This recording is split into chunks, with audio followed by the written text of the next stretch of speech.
pourquoi la République du Niger décide en toute souveraineté de quitter la CPI, la fameuse Cour pénale internationale?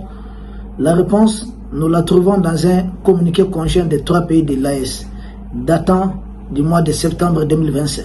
Les 3 pays avaient alors formulé des griefs contre la CPI. Notamment, qu'est-ce qu'on reprochait à la CPI? De rester silencieuse face aux crimes de guerre, aux crimes contre l'humanité, génocide, crimes d'agression contre nos pays. La CPI n'agit pas.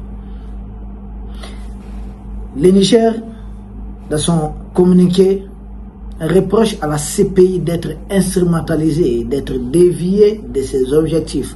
Pourtant, une organisation, une juridiction selon le Niger, qui au départ avait suscité beaucoup d'espoir, mais que la CPI a été déviée de sa trajectoire.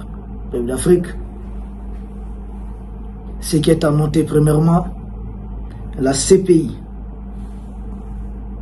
premier élément, a été créée par les statuts de Rome en 1998. C'est entré en vigueur en 2010, 4 ans après. Rome, c'est en Italie. La CPI a pour siège La Haye. Ça, c'est aux Pays-Bas. Italie en Europe. Pays-Bas en Europe. Le fonctionnement de la CPI, normalement, c'est comme un complément de justice nationale. La CPI peut s'intéresser à certains dossiers qui ne sont pas pris en compte. Soit les États n'ont pas les moyens de juger certains dossiers, ou n'ont pas la volonté. Dans le cas express des 3 pays de l'AES, qui font face à un crime d'agression d'abord. Un crime d'agression parce que les terroristes qui attaquent les pays de l'AES, non seulement nous sommes allés déposer plainte au niveau du Conseil de sécurité de l'ONU, l'organe attitré pour cela, un peu partout, rien n'est fait. Et c'est des crimes. La CPI, elle est silencieuse. Elle n'agit pas. Ce silence est complice de quelque chose. Nous n'oublions pas que nous n'allons jamais oublier que les 27 pays membres de l'Union européenne sont tous membres de la CPI, ont tous ratifié.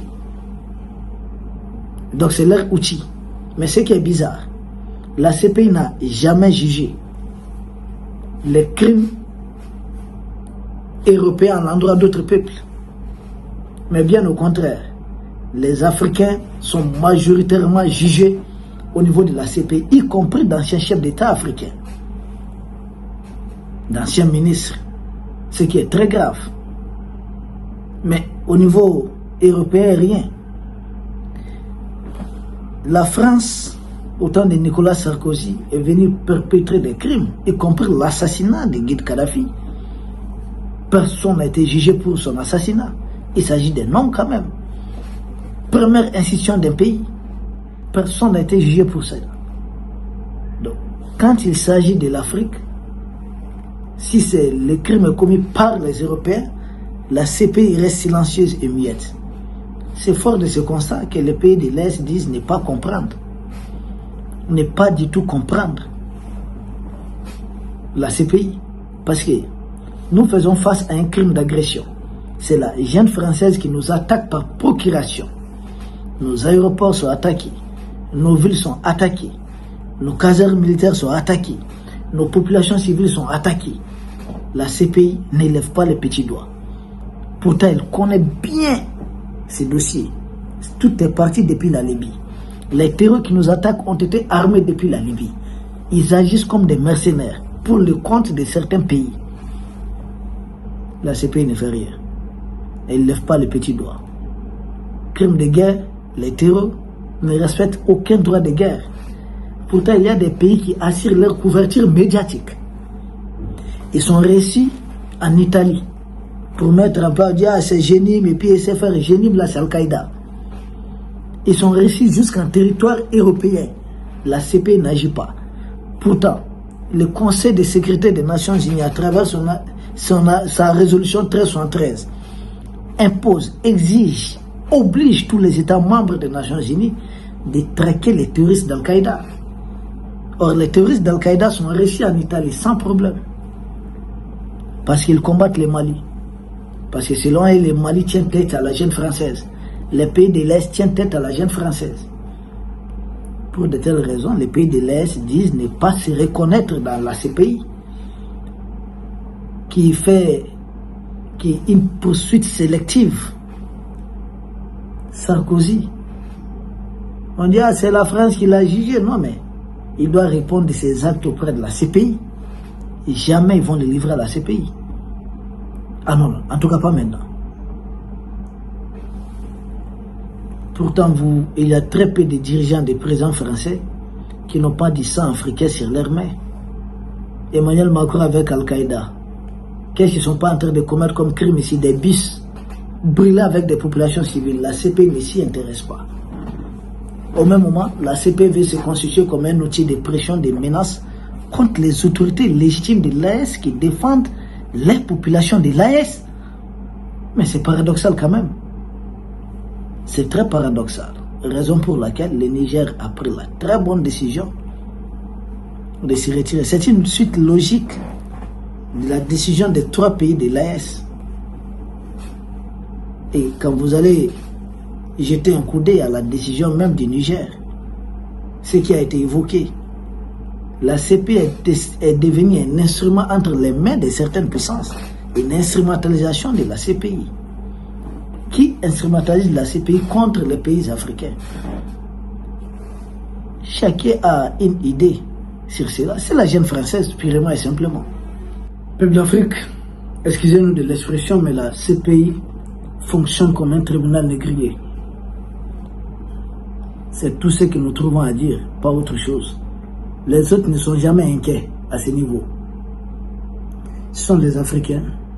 Maintenant, ils sont en train d'inclure certains Sud-Américains, des risques, mais jamais eux-mêmes les Occidentaux.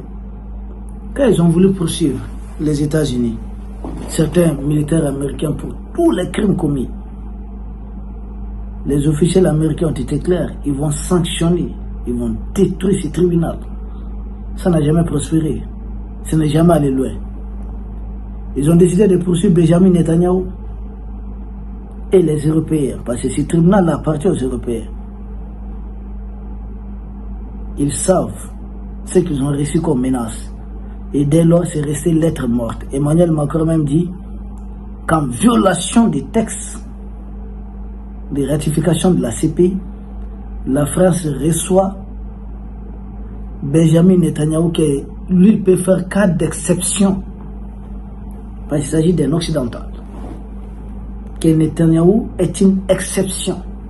Et d'ailleurs, la Hongrie, pays membre de l'Union européenne, a menacé de se retirer de la CPI tout simplement parce que le pays avait reçu Benjamin Netanyahu et que la CPI voulait brancher certains pays européens. Ils avaient enclenché la procédure. L'Union européenne a présenté certains gages.